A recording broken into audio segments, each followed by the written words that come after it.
تكفرون بالله كيف تكفرون بالله وكنتم أمواتا فأحياكم. But so we started doing that, and at that point, I you know, another test, the trial that happened, and which was, fame can get to the best of us, bro. And I wasn't the best of us at the time, because I was just learning about Islam, and now I'm exposed to this whole social media, and people are looking up to you, and they're commenting, and they're praising you, and they, you know, think you something special, think you know more than you actually know, and you come across like this on video, because it's the magic of video, right? You seem like something bigger than you are, and that started to get to me over time. It started to really get to me, and I was in denial, you know. And shaitan comes in, and shaitan works in increments, bro. He will not suddenly just say, you know, throw you under the bus. Like, you know, small steps. You start convincing yourself, oh, you should put out a video looking at the views, you know, and you start getting agitated. Why is this video getting 2,000 views, 3,000 views? Why did the last one get 10,000 and this one's not doing as well? Let's change the title. Let's make it a bit more clickbait.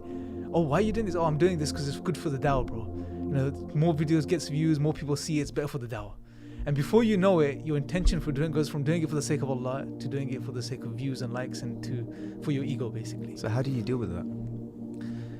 I didn't know how to deal with it, bro. I just went with the flow, you know, and I got to the point, and then obviously Allah gives you tarbiyah in life sometimes, right? Absolutely. And I got it as well, and I got it through some brothers that I really love and respect today, and I needed it at that time, bro.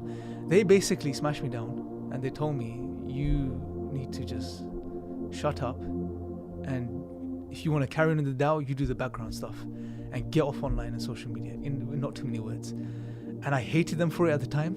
I didn't like it, and I was struggling against myself because my ego had become addicted to the whole views and stuff like this, and I had to pull back, and people probably noticed I went offline for about 3 or 4 years, you know.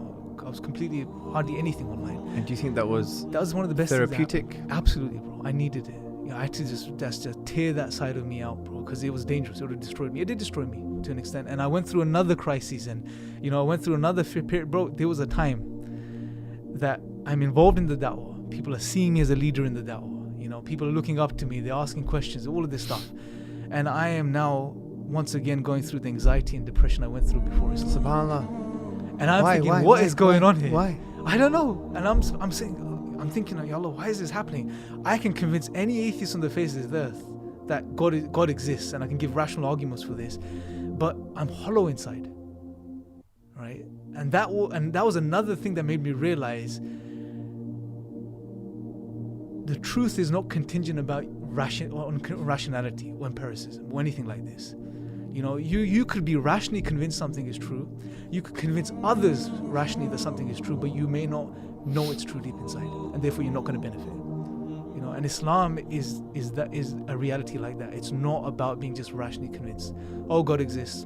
Here's the ontological argument. Here's this. Like, we rationally know what good food is. Yeah. We could list it out for you right now: vegetables, grains, whole foods, etc. Absolutely. But we don't always eat good food. Yeah, there's a link between what we're rationally convinced about something and who we become. Yeah.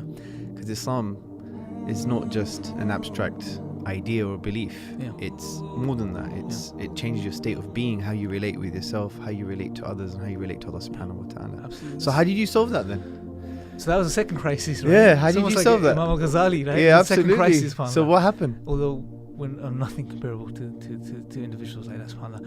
But the solution for that now this time was, okay, it was a bit more tricky, because I'm convinced Islam is the truth.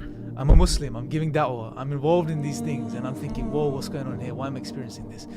And I realized the reason was because of my ego, right? I realized that it had all become about me and me looking like something, and not about me worshipping Allah subhanahu wa ta'ala and becoming closer to Allah and doing it for the sake of Allah and His pleasure.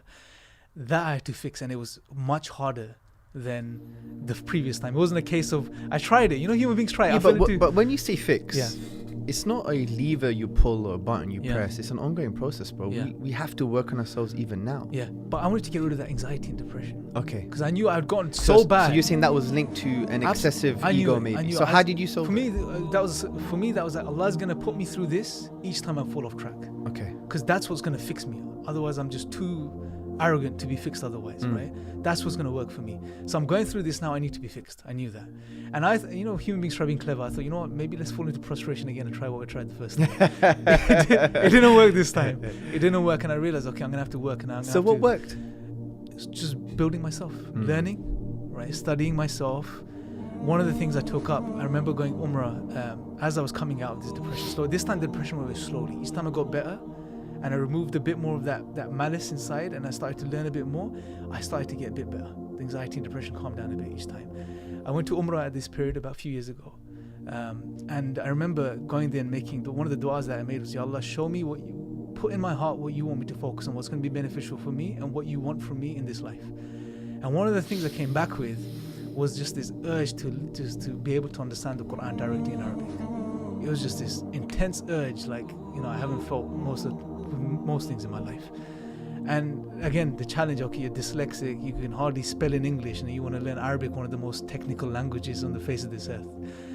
But I just thought, okay, let's just do it. So I just started to do that because I felt I wanted to really connect with the Quran and benefit from the Quran, not just spit out verses on video and act like you know what you're talking about, where people may benefit but you're destroying yourself in the process, but actually learn for myself and benefit myself. So how's that learning process so far? It's a process, bro. It goes on, subhanAllah. It's not easy. It's been about 2.5, 3 years. I'm still in the process. I'm still learning. But it's going to take you obviously for the rest of your life. Absolutely, bro. But it's one of the things I really recommend everyone that's involved in the da'wah to do, is to, even if you don't learn Arabic, but just to start doing something, engaging with the Quran in some way, pondering, which is consistent, some way, right? Because remember, at the end of the day, it's a nice to have. It's amazing to have the Arabic and understand the Quran directly. But the purpose isn't to just appreciate the language. The purpose was to engage with the message and for it to change you. Absolutely. And alhamdulillah, we have brilliant translations as well. And if people just pick it up and just engage with it regularly, it will change you. Like you said, the Quran reads you. It speaks to you. But you have to approach it in a way where you are approaching it to gain guidance and not to bring something to it. So that's the process, and that's what helped me through this time.